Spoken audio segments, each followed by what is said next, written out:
welcome to episode 25. Check out what you can expect this week.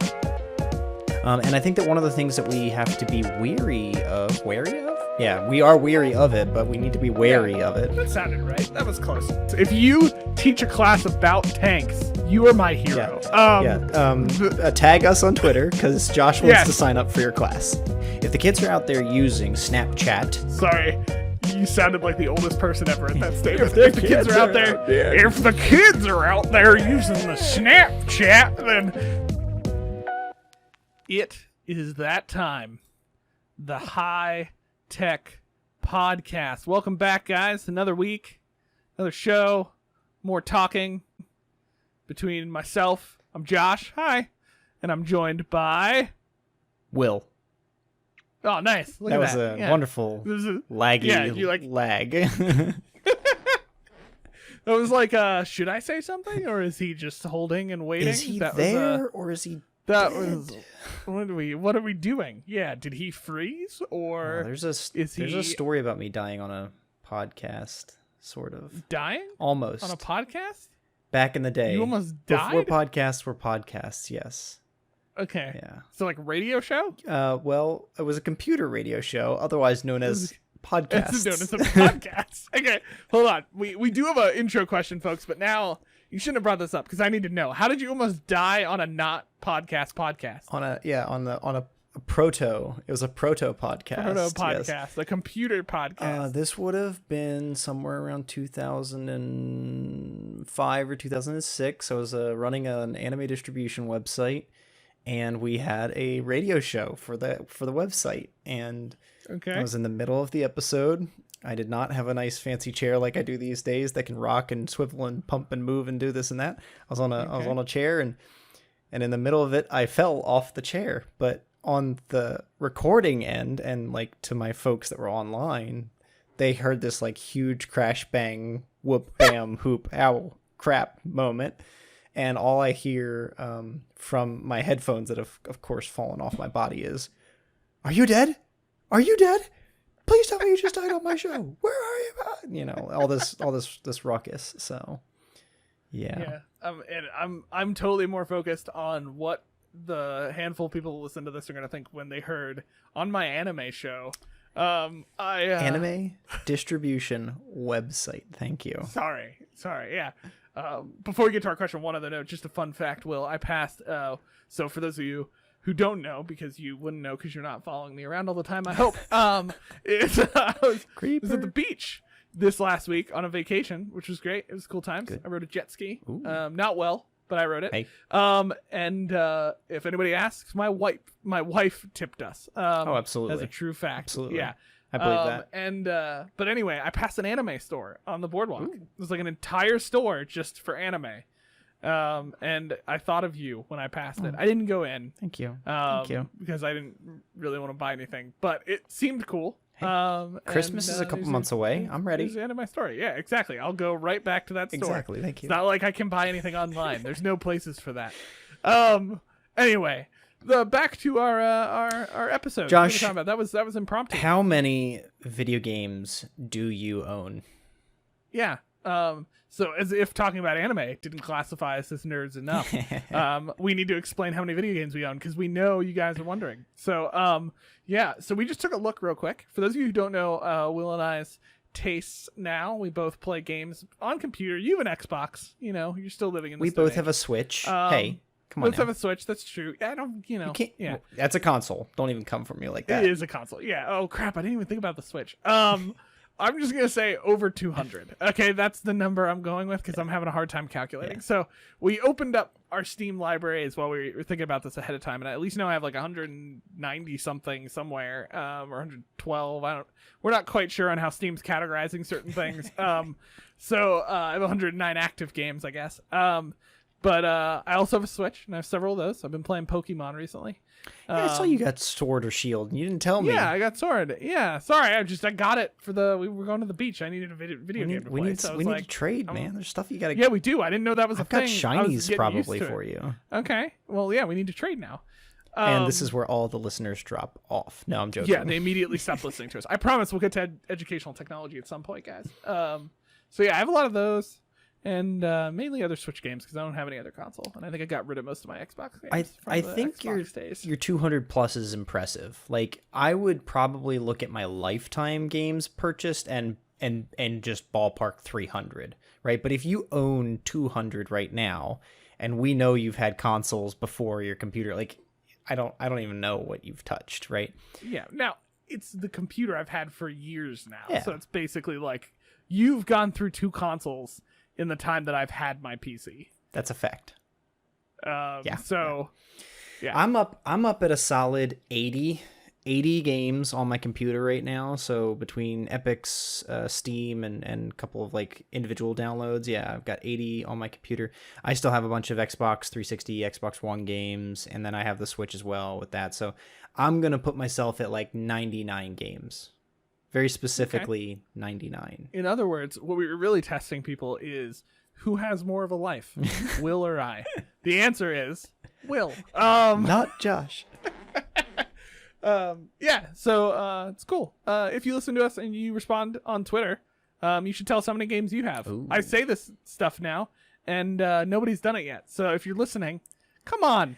I think we know somebody has a Twitter out there. I think we started trying to like engage the Twitter side of things about 3 or 4 episodes ago, maybe 5, and I'm gonna tell you right now, those are still sitting in the editing queue. So oh, really? Okay. Well, I'm sorry, folks. I'm not angry at you. He's still gonna chastise you, but I'm gonna chastise you. So go to @HighTech Podcast at Twitter and tell us how many video games you have. Yeah, love to hear. Great. Love to engage. What's your favorite one? All those good stuff. Yeah. So, well, if that wasn't short enough for you, we want to pivot to our conversation today on how to create short form instruction, and of course, why. Right? Why do we do short form? What do we mean? Right? The who, what, where, why, and when of short form. The answer's easy, Will. You just don't go on as long.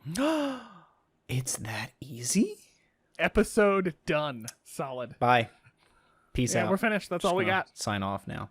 I lied. There wasn't a lot of educational technology. One of the things that I think is really interesting about instructional practices, having worked as an instructional designer for 7.5, 8 years at some level or another, I've seen faculty who teach Spanish, engineering, theology, math, reading, writing, English language acquisition, and they all have, and we all have, right? This is a podcast, this is a long form conversation, right? But we all have the proclivity to go on, go long, keep talking, provide more content, provide more context.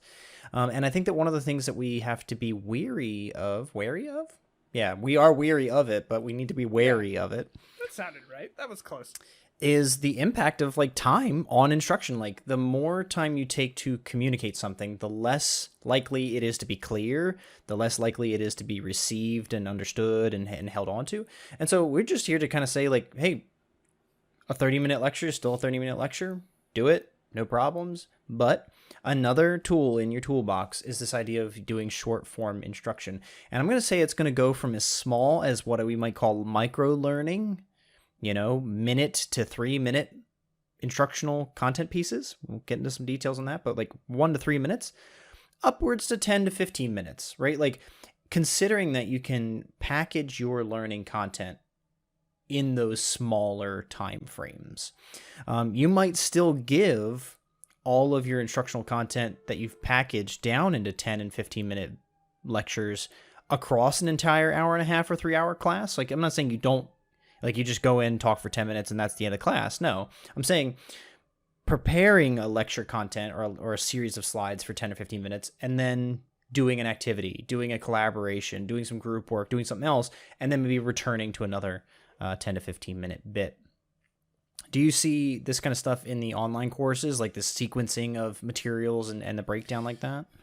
Yeah, I mean, I do. I think not always well, but the obviously this concept you're talking about, like micro learning, right? I think some of it really, I can't track this perfectly. Okay, so if I'm wrong, forgive me. But I think a lot of it just tracks out of the mobile experience that affected learning, like how, and there's been a lot of talk around how you designed for mobile experience area. So that's one concept of why you see this, I think, especially in an online blended format. But I I mean, there's this idea of like chunking out what you do, and we've talked about this already on the podcast, where we talk about lectures and we talk about video recording, not doing these super long videos. But it doesn't just apply to video content; it applies to the way you break out the learning in your course. The amount of times I've seen an instructor give 16 different resources that the person has to read, and then they go to this activity, and or they have this massive pages of text and explanation for an assignment, and they're basically supposed to sit down and process all of this at once and then do this super huge activity. So I like the way we're actually kind of talking through this in my area right now, like taking this idea of lessons and thinking about how do we break out elements of that, right? So like we have maybe some shorter video that the student can watch at different points, and then we have some sections, and the whole activity doesn't necessarily need to be done in one sitting, but are there ways that you can break out elements of the activity so that they can work on parts of it, right? And so I go back and forth on how far we do this, because I do see a push to where like people start like breaking down everything into 3-minute blocks, right? And sometimes you do need students to sit down for a period of time and do something or engage with something. But I think it's just thinking about how can we break out the different elements of what we're doing into building towards something big. Instead of doing the whole big thing at once, how do we build into it? And sometimes that it references what we talk about in designing for online learning, scaffolding, where we take a project and we break out elements that build up to that bigger project. But even thinking at a lesson or activity level, like how do you break out that activity into the chunks of what it is? Yeah. And guide the students through that process as they're doing it. How do you want to teach about the history from the 1800s. I don't know. I'm making up stuff right now. But like you teach out this whole, obviously, right? You're not going to teach, or like you want to teach the history of the Middle Eastern conflict. That's a short topic, right? Right. Like I'll have people be like, I can't explain that in 15 minutes. You're right. You can't. You can explain it in sections of 15 minutes with then an activity. Because some of the short form learning, it doesn't just mean, okay, fine, I had an hour lecture. I release 15-minute videos of that lecture all at once, and they watch it in different sections. Right. It means, okay, here's all this micro learning. You're going to do it one time. Here's all this micro learning. No. It means you release short videos, then you switch over to an activity that they can do that forces them to engage, maybe reflect on the content that you've given them. Yep. Then pair back in.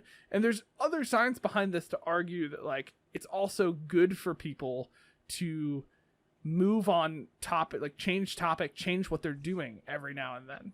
It keeps them engaged in a different way. Like I have a lot of background in public speaking, and like in my opinion, the people who do that well are the people who know to keep moving, like not necessarily change their entire topic, but keep moving different movements of the topic, and changing up how they're communicating.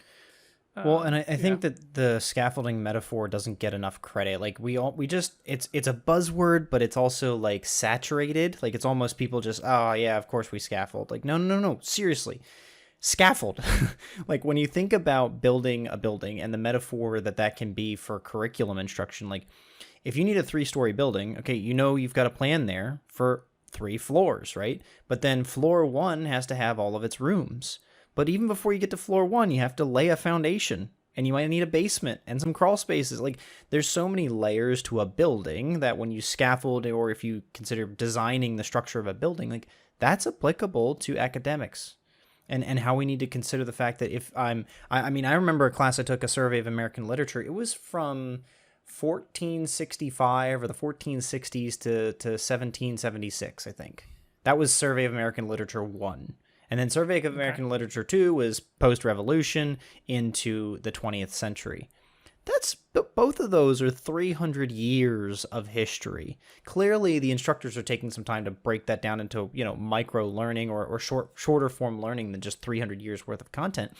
But the point there is that we need to be able to look at our content, even if it's not that, if it's World War II. If we're doing an entire class on World War II, you need to know the movements of that are significant to what you're trying to communicate, what you want the students to learn, and then be able to chunk those down into modules that are comprehensible, whether those modules are battle by battle, our geographical region, or maybe they're about the materials, like the physical war materials used. However you organize your course, when we advocate for short form instruction, it would be to say, okay, if you're going to do a unit on tanks, break it up and keep that content, all about tanks, but maybe one tank gets 15 minutes and another tank gets another 15 minutes. This is sounding like a great class. I'm so interested. I was going to say, first of all, I am really excited about a class that's about tanks. If you teach a class about tanks, you are my hero. Tag us on Twitter because Josh wants to sign up for your class. Yes, I want to sign up for your class. Also, you can tell we don't teach those topics very often because Will's over here like, you got to do a whole unit on tanks. Meanwhile, a history teacher's over here, why the frick am I doing a whole unit on tanks? Yeah.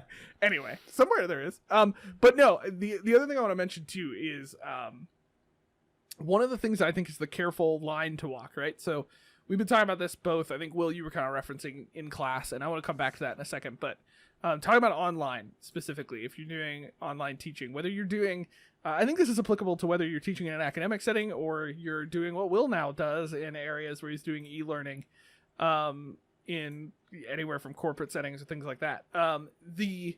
The point of this being is there's a fine line to walk. I've seen people who've gone extreme with micro-learning, where they basically break everything out into these small little activities that students are doing. And what you end up with is an overwhelming course with like 35 activities because they're like, I broke this all up. See, now they can all do it in individual sittings. You're right.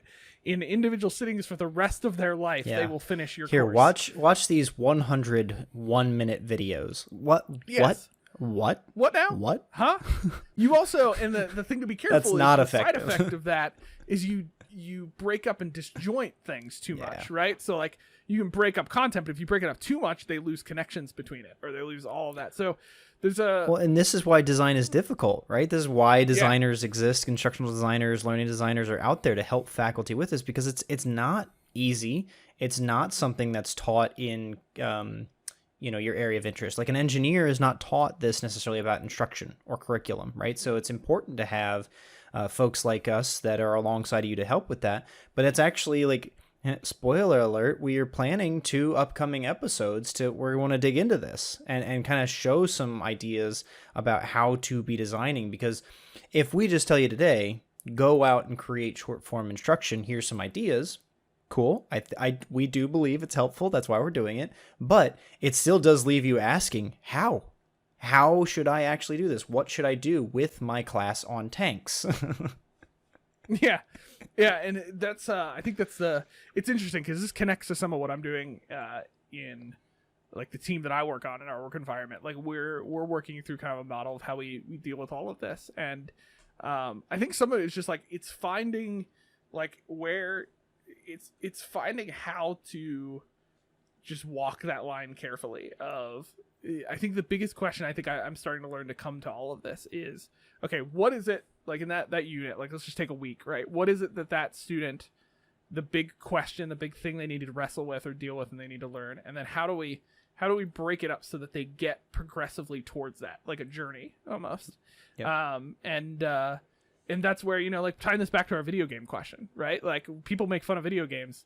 But video games do this well. Like they have whole sciences behind doing this. Yeah. Where like they progressively, put on training wheels. They progressively get you doing things, doing small elements, and they build towards something bigger. And hopefully you don't die at the boss at the end. Like in the course, I think it's as simple as like, okay, well, maybe I want them to interact with this video content, and out of this, they're going to maybe read these elements, they're going to do this activity. How do I guide them through that process? Instead of just giving them massive paragraphs and videos, how do I say, okay, watch this video, look through this, here's this 15-minute video I gave you, then here's the reading that's going to build on top of this, and then as you're working through that, the next piece of this activity or lesson is, okay, you're going to respond to this discussion, you're going to do this. And it's chunking out the steps of what they have to do and what they have to engage with, so that they can sit down and maybe they watch that 15-minute video that was part of that activity, and they go off and do something else, especially in an online space, and then they come back and they do the reading, right, that they're supposed to do, and then they go back and they sit down and they do all of that. That was all one lesson and activity, but there were sections to that, and it's guiding the student through those sections. I'm really happy you said that, and I'm gonna do a little bit of like a podcast exercise here. It's almost a trust exercise. Josh, if you would open up a calculator on something, this is gonna be an insightful, I think, open a calculator moment for us all. Now, when you get that calculator open, I'd like you to take the number 1,893. 1,893. And divide it by 24. Okay. And the result is? The result is how many days I've spent playing one video game. Really? Yeah. Okay. Yeah. Dang. And that is? 78.875 days. Yeah. Instructors, when's the last time you spent 78 days focused exclusively on one thing? Right? I've been playing this video game since 2018, right? What's the game? Ascension. And it's a card game, and you can play it hashtag not a sponsor. Another hashtag not a sponsor. It's a card game. You play it asynchronously, so like I can take my turn whenever I want to. So every day, I pull up my phone when I'm waiting for my coffee to brew. I pull up my phone when my wife's driving us somewhere. I pull up my phone, when I'm between things, right? And I play for 3 minutes, 2 minutes, 5 minutes, 10 minutes at the most. I mean, I rarely ever play more than 6 or 7 minutes at a time. And yet, since 2018, I've put in 78 days, I think you just said, of playtime experience in this video game.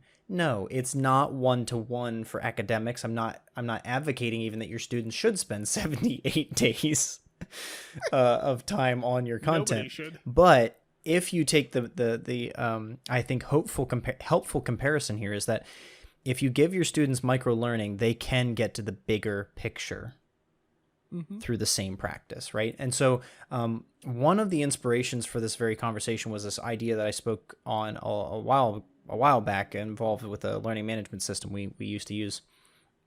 Something called snapcasting. I just kind of had this idea of like, hey, okay, if the kids are out there using Snapchat to communicate with each other, and it takes them. Sorry, you sounded like the oldest person ever at that stage. If the kids are out there, if the kids are out there using the Snapchat, then sorry, continue your what is probably a very profound idea that I just interrupted. No, it's perfect. That's exactly what we're here for. If they're using Snapchat and they're communicating in 10 seconds, 15 seconds, 30 seconds worth of material, and hey, TikTok, everything's less than a minute and a half, right? The TikTok. But yet we do podcasts, right? Josh and I are doing this right now. Plenty of people listen to podcasts on their commute just because they're interested. And podcasts can be anything from 15 to 45 minutes, an hour and a half long. Why can't we meet that in the middle somewhere? This idea of like getting micro learning into smaller bursts. Right, getting your ideas, your lecture content, it's great that you have an hour and a half with your students Tuesday and Thursday, but why don't you make a quick video update to them on Friday? Like, hey, this week went really great. We got through 15 tanks. I thought we were only going to get through 10 tanks. And could you imagine what happened with those German tanks on the front line? Like, could you imagine what would happen with those? Josh is like falling off of his chair. We're still talking about tanks. But if you did that little bit on Friday, the students are still going to listen. Like and if it's only a minute and a half or something, like they're going to be interested in why you have something more to say that might tie the whole week together. So the easiest way you can apply short form instruction is actually just do that and just keep your regular practice. Teach however you've been teaching, keep your lectures as they are, but on Fridays, post a minute and a half summary of what you did that week. That's going to capture their attention and maybe get that same conversation coming with those students if you provide a platform for them to respond.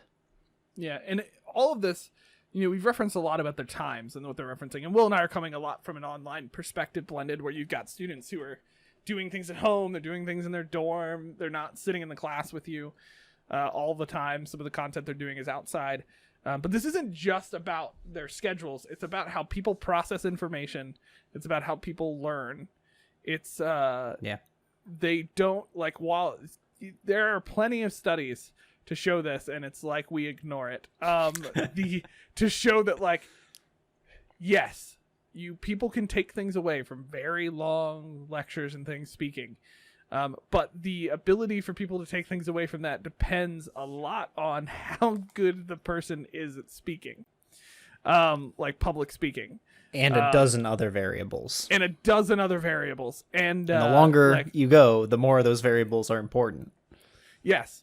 And so the problem is that it's not always working. And it works. There's much more studies to show that chunking things out, putting them in a small bursts, changing up what you're doing is going to help the students a lot better to retain what they're doing and remember it. And like Will said, if for those of you who do have physical like classrooms you're meeting, or you're meeting in online, sessions, like you can keep some of those longer lectures, you can keep some of those things, but put into that smaller activities, chunked out items, something that can be done. It doesn't have to be done in 3 minutes, but maybe it's like Will, you said, like it's a 5-minute video summarizing what you guys talked about that week. Yeah. And then maybe that leads into an activity that they do to reflect on what you learned, and you focus in on the things that you were really important out of that lecture, because I know everything you said you think is important, but it wasn't.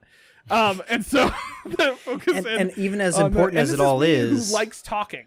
Right, yeah. Like, neither of us like talking. I don't know what you're talking about. Yeah, I don't know what you're talking about. But like the point that you just said, Josh, like everything that you just said is important, right? But only the things they remember. Yeah, like that's valuable. What they remember and what they retain and what they use is the most important stuff that you say. And so if they lose 80% of your content for some reason or another, you've lost the value of your message. Yeah. And it leaves... Now Go ahead.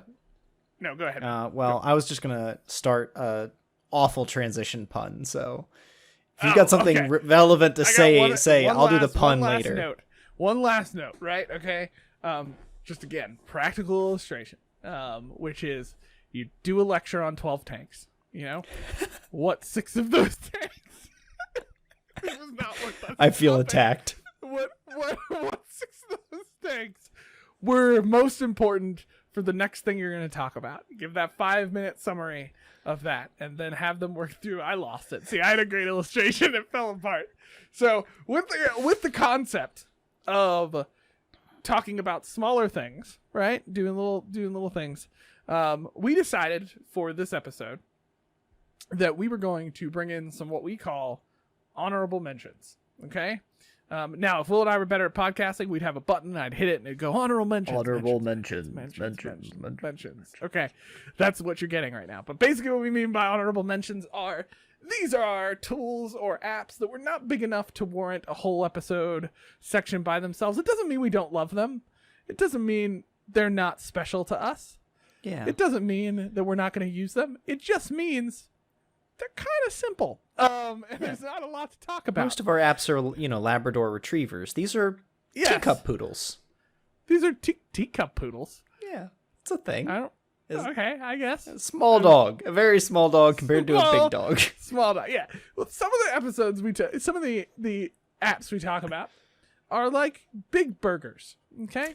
And these are appetizer meatballs, okay? Like they got a stick in them. They are delicious. I could go for we some love them. Meatballs. We'll eat like hundreds of them, but it's kind of done the second we get a hold of it. You know what I mean? It's not a journey.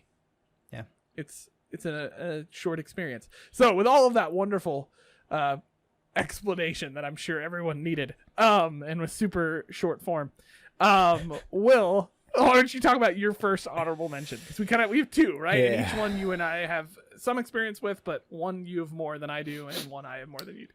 # not a sponsor, AutoDraw.com. AutoDraw.com is a really cute and easy little tool. It can be great for having you and your students like create things but you could use this to create icons, imagery that you could use in your slides and PowerPoints, etc.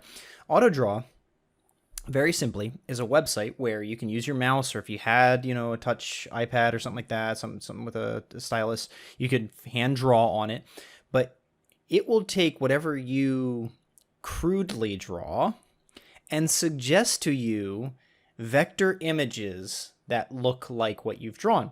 So we've done this before where I did like a triangle, and it gives you like, I've done a crappy one that's not equilateral at all, and it provides you an equilateral triangle that you could copy and paste out. That's wonderful, right? So you don't have that crappy stick figure looking.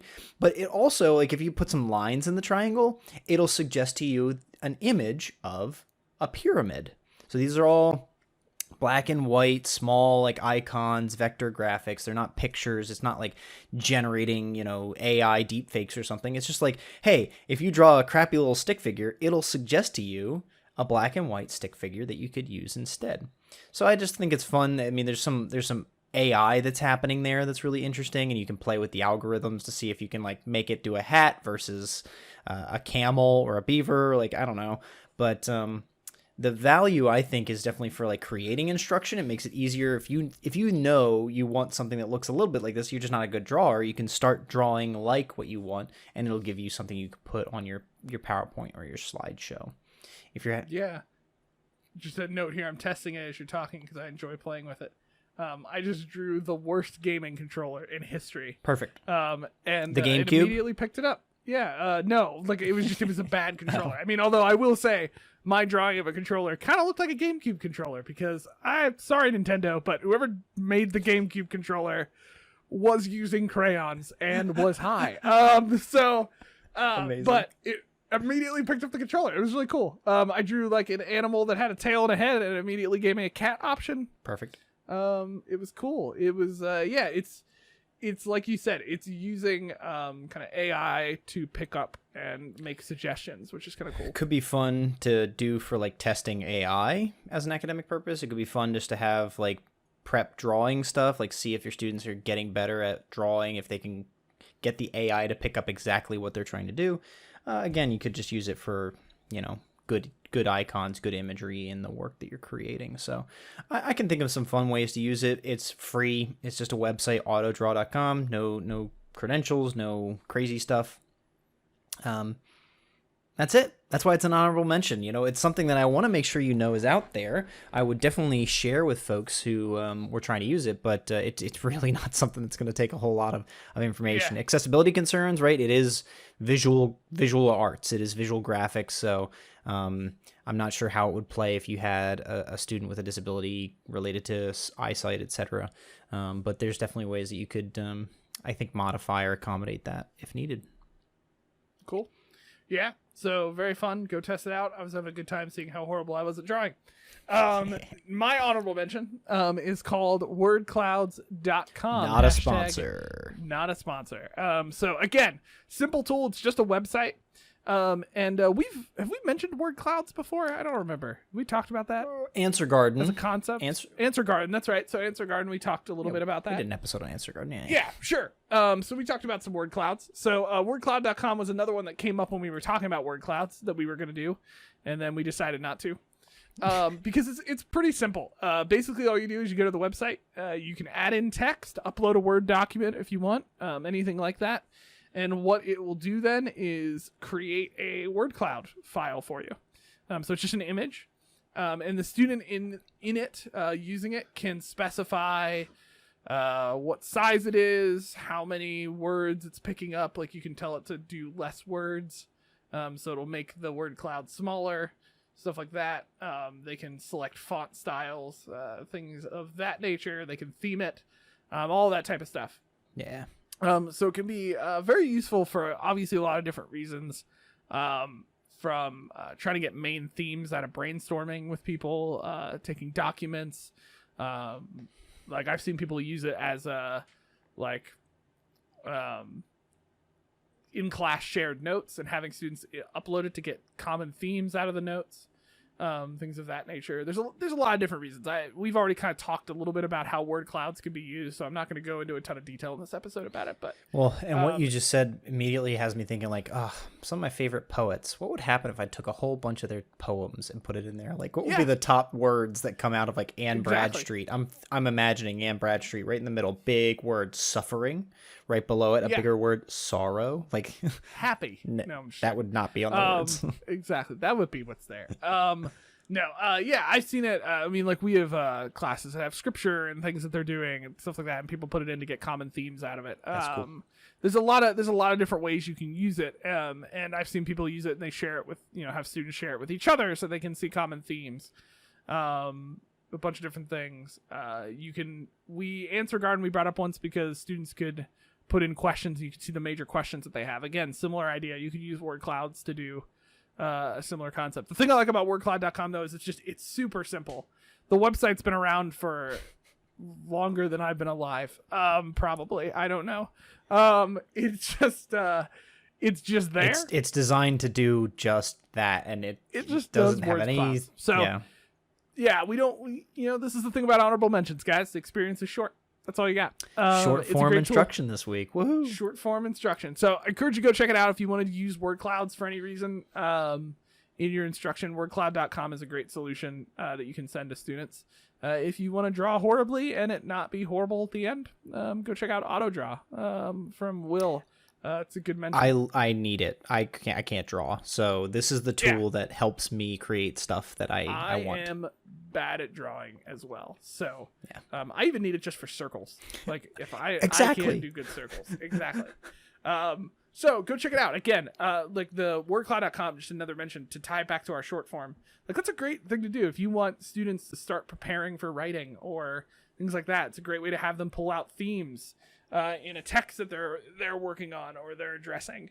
Same thing with AutoDraw. If you just want them to create some images and slides and things, AutoDraw is a great tool that they could jump in and start using.